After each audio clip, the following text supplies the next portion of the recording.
Have you ever found yourself wondering if you're part of something bigger? Something that is not seen, but felt. Maybe you're one of the 144,000 chosen, and you don't even know it yet. But here's a warning: the divine call doesn't come with an instruction manual, it comes with hidden trials that test what's deepest in you. And, contrary to what many think, being chosen does not mean living an easy life. It means living a life with purpose. A purpose that bothers, challenges and transforms. Most people never get past the first sign. They confuse spiritual awakening with coincidences, see trials as punishment, and reject what was actually a clear sign that they are being spiritually separated from the world. Do you think you're going through a weird phase? Loneliness, disconnection, intense dreams, a constant discomfort with the world around you? Well, maybe this isn't a crisis, maybe it's the beginning of your divine selection. The world won't applaud you for that. In fact, he will call you crazy, exaggerated, too spiritual. But while many still live on automatic, trying to understand why nothing fills the void, the chosen ones are being forged in the invisible. Yes, the 144,000 are among us, and most of them didn't even realize it. But if you're reading this, you can be sure, you've already been poked spiritually. The question now is, will you ignore it or will you investigate? The truth is that there is a narrow, almost secret path that passes through real spiritual trials. And in this video, you'll understand what you've never been told about the 144,000, the pains, the tests, the signs, and most importantly, the choices that will define whether you stay, or you go back to the world as if nothing had happened. But first, answer me, are you prepared to hear something that can change your way of seeing your own existence? Have you ever noticed that, suddenly, certain things that used to make sense, just don't they do more? That group of friends loses its luster, parties no longer excite, and even the silence seems more interesting than the noise of the world. That's where the invisible call begins. There is no spiritual horn or trumpet blowing, but there is a restlessness within the soul, a strange sense that something greater is coming. Many feel, few understand. And that's how the 144,000 chosen ones start their journey without even realizing it. Some people report that it all started with an intense dream, others with a sudden urge to read the Bible, even those who start seeing repeated numbers or feeling goosebumps without explanation. These are just a few signs of the divine calling. It may seem like a coincidence, but nothing is by chance when it comes to a soul chosen by God. Life starts to mess up just to put you back on the axis of the divine plan. And this mess, as uncomfortable as it may seem, is just the beginning of the path to 144,000. Internal change usually comes before external change. You can continue to go to work, take care of your family, go to the same places. But inside, something is no longer the same. A silent voice begins to move you away from the automatic, the superficial. It is as if the veil of reality begins to tear little by little. And it is in this tear that the questions arise: why am I here? What is my role? It is these questions that signal that you are among those who hear, even without knowing it, the call of the 144,000. If you're at this stage, it's worth starting to document what you feel. Create a spiritual journal. Write down dreams, unusual thoughts, feelings of déjà vu, synchronicities. These notes will become personal evidence of your spiritual trials. Trust me, down the road, you will look back and understand that this initial discomfort was the preparation for a much bigger mission. A mission that, yes, demands a lot, but delivers even more. And as this quiet transition progresses, a sense of detachment begins to set in. It's not physical isolation, it's as if you're in the same place, but in a parallel world. This, for those who understand, is a sign of spiritual separation. The Bible and the 144,000 speak of a distinctive, sealed group that begins to go against the current. Life seems the same, but the spirit has already been touched. And when this phase intensifies, one enters a process that many do not expect, the pain of spiritual awakening. It is not glamorous to wake up spiritually. We imagine that waking up is a moment of peace, light, bells ringing in the background. But in practice, it is an internal earthquake. When the soul begins to realize that it is part of the chosen 144,000, everything that was comfortable begins to crumble. Relationships turn sour, work feels empty, and that false joy that sustained everyday life simply disappears. This is not bad luck, it is stoning. God is carving something greater in you. In this process, loneliness becomes a frequent companion. Friends drift away, family doesn't understand, and even prayers seem to echo in a mute sky. It is as if the universe says, "Now it is between you and me." That's when many give up, because it hurts. But this pain is the sieve that separates those who are the 144,000 from those who only sympathize with the path. A practical example. If you feel misunderstood, instead of seeking approval, delve into texts like the Book of Job, which shows how even the righteous suffer to be approved. The existential crisis appears out of nowhere. You look at your own life and ask yourself, who am I? Why is everything falling apart? This apparent ruin is necessary.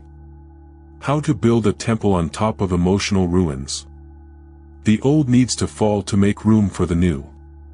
This is the hidden spiritual test that almost no one understands, but everyone faces. And no, it's not punishment. It is preparation to carry something that few can bear, the spiritual truth of the path of the 144,000. And then come the losses. Material things break, people leave, opportunities disappear. It sounds like persecution, but it is purification. God takes away what is no longer useful to give you what is consistent with a soul chosen by Him. Here, a good exercise is to write farewell letters. Letters that will never be sent, but that help you release what needs to go. Because to receive the mark of the chosen ones, you need space, internal and external. In the midst of this emotional storm, a thread of light emerges. It's subtle, but it exists. A sense that there is a purpose in it all. You still don't understand, but you feel it. And this feeling is the beginning of true faith. Because when the pain tightens, the ego decreases, and that's when the spirit begins to listen. But the most challenging is yet to come, when those you love the most start to look at you as a stranger. There comes a point when even those who saw you grow up start to look at you strangely. It's as if you've become a spiritual ET. And the truth? In a way, it really has, you're vibrating at another frequency. When a soul is chosen by God, it can no longer fit into the world's standards. Here comes the rejection. Silent at times, wide open at others. And make no mistake, this distancing is orchestrated. It is one of the signs of the divine call, an essential step on the path of the 144,000. People start to think that you have freaked out. Have you heard this one? Wow, you're different, kind of weird. You begin to avoid gossip, distance yourself from futile pleasures, seek silence more than noise. And the world hates it when someone changes. But look, this is not your problem. It is proof. One of those spiritual trials that test your conviction. Why, honestly, be true to your essence when no one else understands? This is courage that few have. Churches, even, as controversial as it may seem, can be a place of rejection as well. Some are so caught up in dogma that they do not recognize the action of the Spirit. And when you begin to live the gospel in depth, your presence becomes uncomfortable.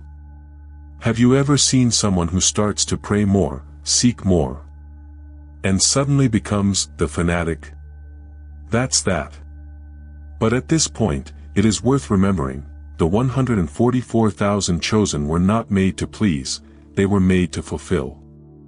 The key here is not to become a victim. Rejection is not punishment, it is a filter. And you can deal with it in a practical way, strengthen ties with people who are in the same process.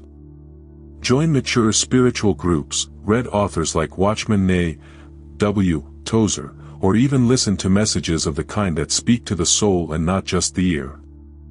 Feed your faith, because without this reinforcement, loneliness turns into despair, and it is precisely in this despair that many give up. But if you hold on, something starts to change internally. You learn to walk alone, without losing direction. Learn to be silent without losing strength. And then, in one of these heavy silences, comes the most painful moment of the process, the apparent silence of God. A phase where the sky seems locked and doubts become company. And then, the dark night of the soul begins. There comes that moment when you pray, and the sky looks like stone. God's silence is deafening. And no matter how much you insist, read, fast, or cry out, it all seems in vain. But this silence is not absence. It is stoning. It is there, when no one else responds and not even the divine seems close, that the 144,000 chosen ones begin to be molded in the depths of the soul. It's not punishment, it's refinement. Because only those who go through this dark night understand the value of true light. The mind starts playing with you. Is all this real? Am I really a soul chosen by God? What if it's just imagination? This mental bombardment is part of the occult spiritual test. The enemy whispers, faith seems to evaporate, and reason wants to dominate. At this stage, the secret is not to win, it is to resist. To stay firm even without feeling. And here, a practical tip, read Psalms 13, 22 and 88. They are the outpouring of souls in despair, and they show that even the holiest have gone through it. Many abandon the walk here. Because the heat of the beginning is gone, and now everything is dry, arid, difficult. But this wilderness is where spiritual character is born. It is where one learns to walk by faith, not by sight. It is in this darkness that you find out if you are on the path to 144,000, or just seeking spiritual comfort. If you resist, something new begins to emerge. Because it is in the dark that the roots deepen. And you are taking root to support the mission that comes. Interestingly, it is at this stage that the signs of the divine call intensify. Strange dreams, repetitive symbols, unusual encounters. Everything seems to try to remind you that you are not alone, even when you feel the opposite. And as contradictory as it may seem, it is in this spiritual vacuum that God's presence begins to be perceived differently, not as an emotion, but as a conviction. Not as euphoria, but as silent direction. And just when you think you've been through the worst, comes an even more subtle test. Because if silence weakens you, the world tries to compensate you. He comes up with proposals, shortcuts, and distractions. And then, without realizing it, you can exchange the mission for a moment of relief.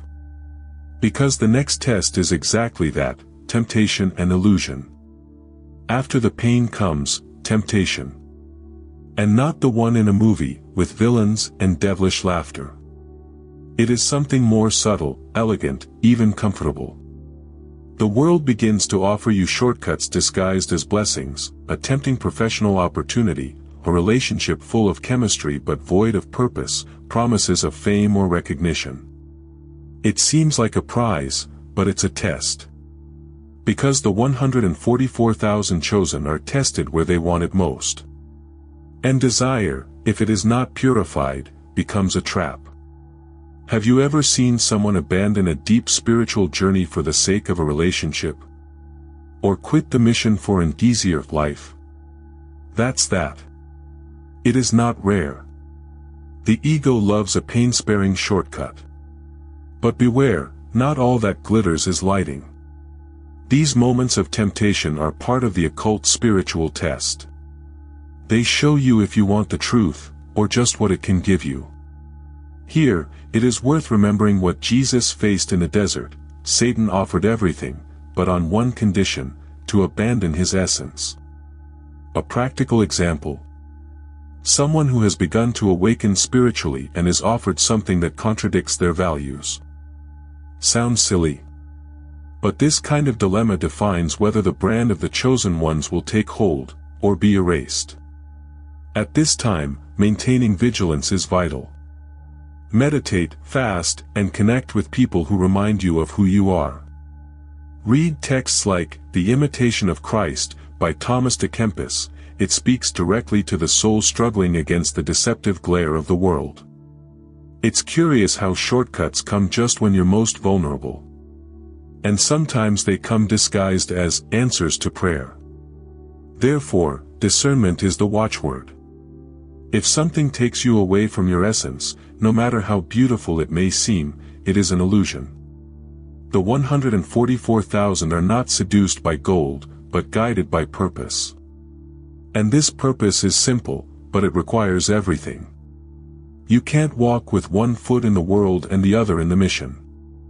And just when you think you've passed that test, a new danger looms: spiritual pride. Because feeling that you have been chosen by God can set another trap, thinking that you are better than others. You went through the desert, resisted temptation, faced silence. And then you begin to realize that there is something different about you. Intuition becomes sharper, dreams clearer, answers faster. And here comes the silent danger: spiritual pride. The feeling of, I am special, I am chosen, can infiltrate like a snake in the soul. And look at the irony: what was supposed to be gratitude becomes vanity. Therefore, this ordeal is one of the most dangerous in the path of the 144,000. Pride does not come knocking on the door, it enters through the window of the ego. You start to compare your journey with that of others, you think you know more, that you see beyond, and without realizing it, he begins to judge who is still at the beginning. This is the exact point where many of the 144,000 chosen fail. Because true spiritual greatness is not in knowing much, but in serving much. A clear example: Jesus washing the disciples' feet. If he did that, who are we to act with superiority? Do you know what is the most effective antidote to spiritual pride? Practical humility. It's not saying that you're humble, it's being. It's helping someone without telling anyone. It's praying for someone who hurt you. It's reading a verse like Philippians 2 verses 3 to 4 and applying it. Another powerful practice: serving in silence. Do something nice for someone today, without anyone seeing. This is the true mark of the chosen: invisible actions with eternal impact. Because the 144,000 do not show off, they obey.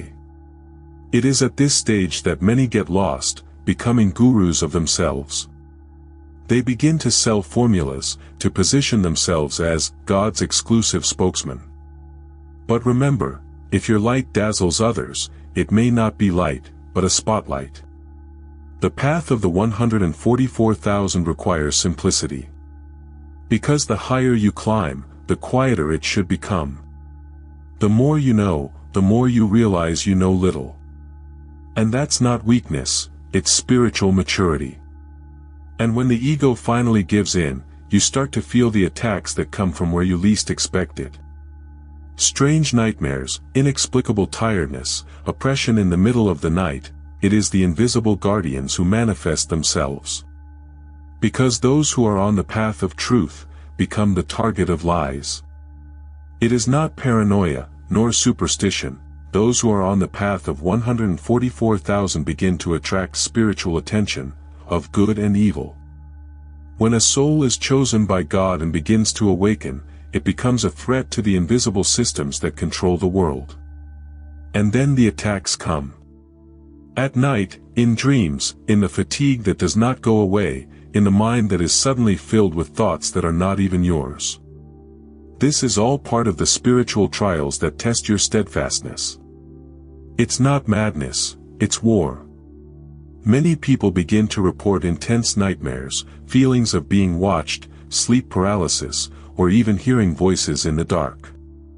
It sounds like something from a movie, but it's more common than you might think.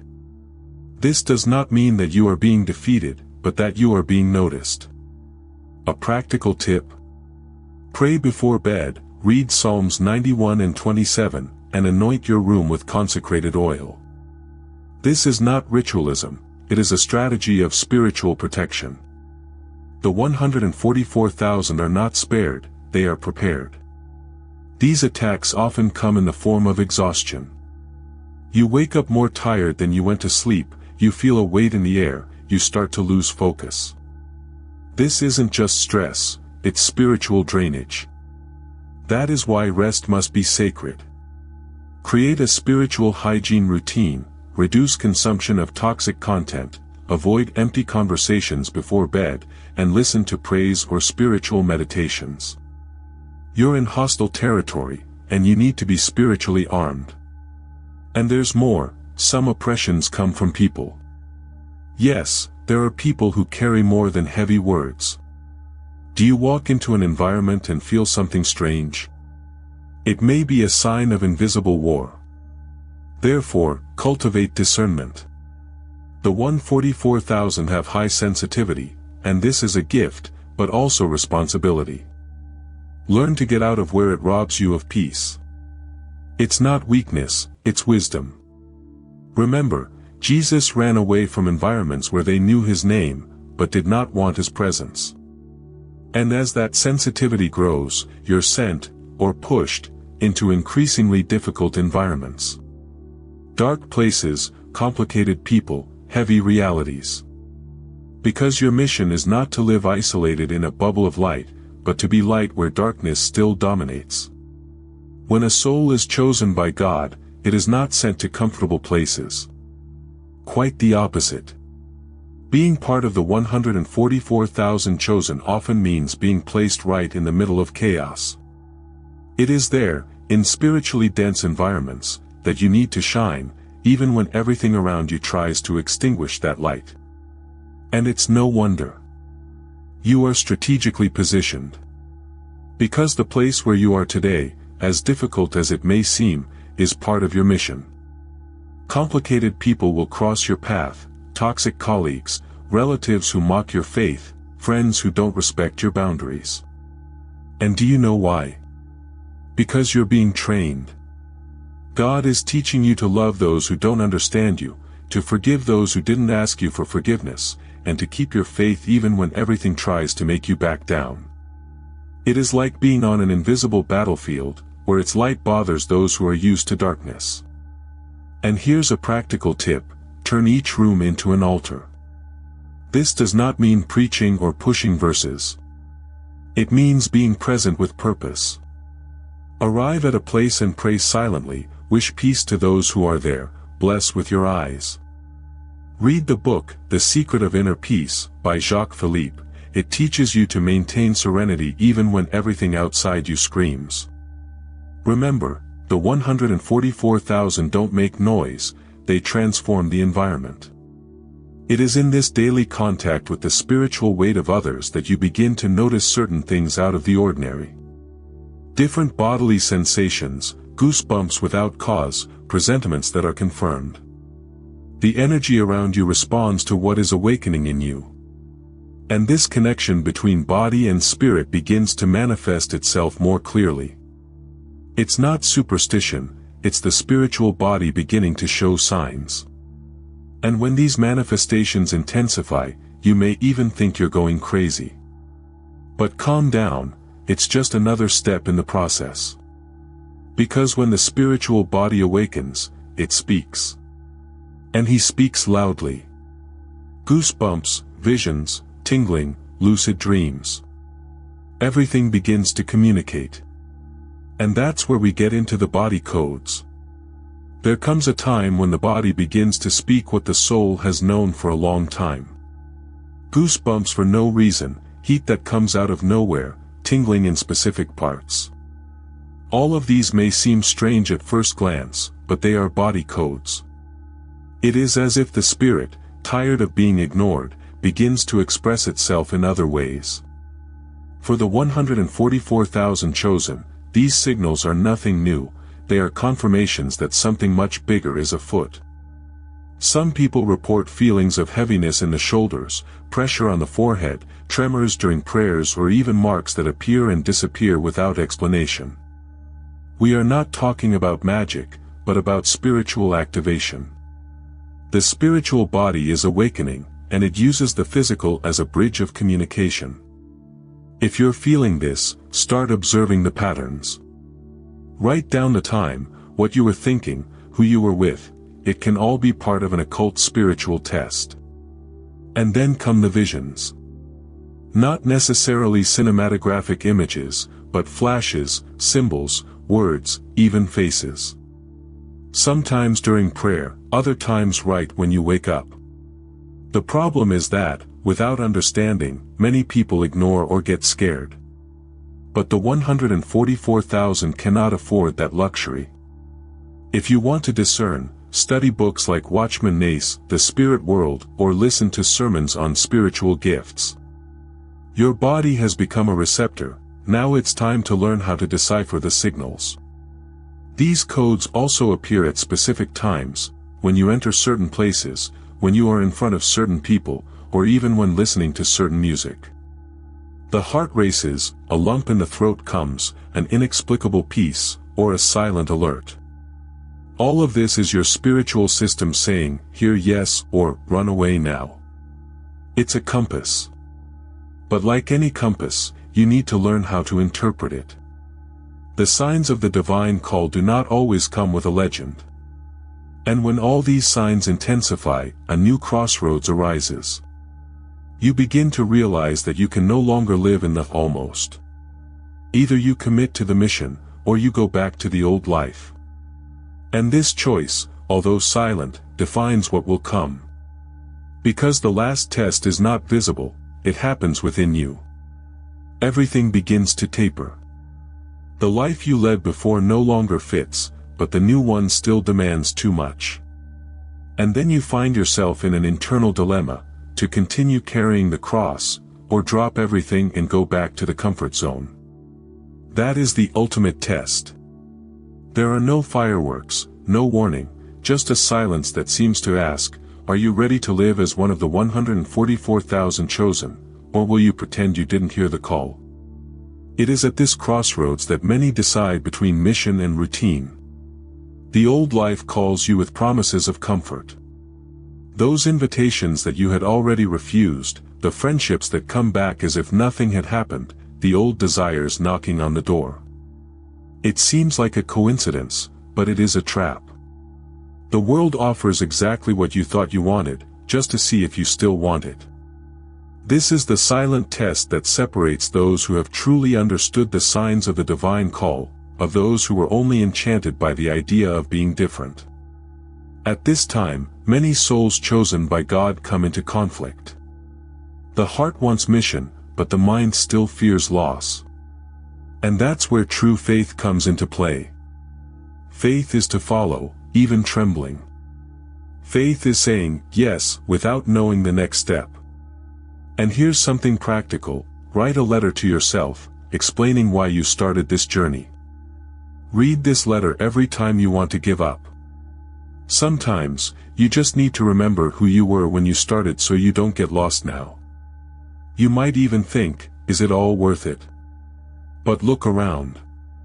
The world is increasingly noisy, empty, and superficial. You feel that you were born for something greater, and that is not an illusion. It's a call. The 144,000 were not called to live on autopilot. They were sealed to impact. But that impact starts with small, silent choices made in the dark, where no one sees, only God. And then, after all, the decision comes. Stay where you are, between heaven and the world. Or if you launch yourself into the mission once and for all, whatever the cost. That choice no one can make for you. But if you've made it this far, maybe, just maybe, you already know what the answer is. If you've made it this far, you've noticed, being one of the 144,000 chosen is not about spiritual titles or extraordinary revelations. It's about resisting when everything wants to push you back. It's about enduring silence, refusing shortcuts, keeping the faith when no one understands. But now tell me, after all this, will you continue to ignore the signs? Are you going to let this call pass as if it were just another random thought? What are you going to do with everything you've learned here? Will you really apply it, or will you leave it for later?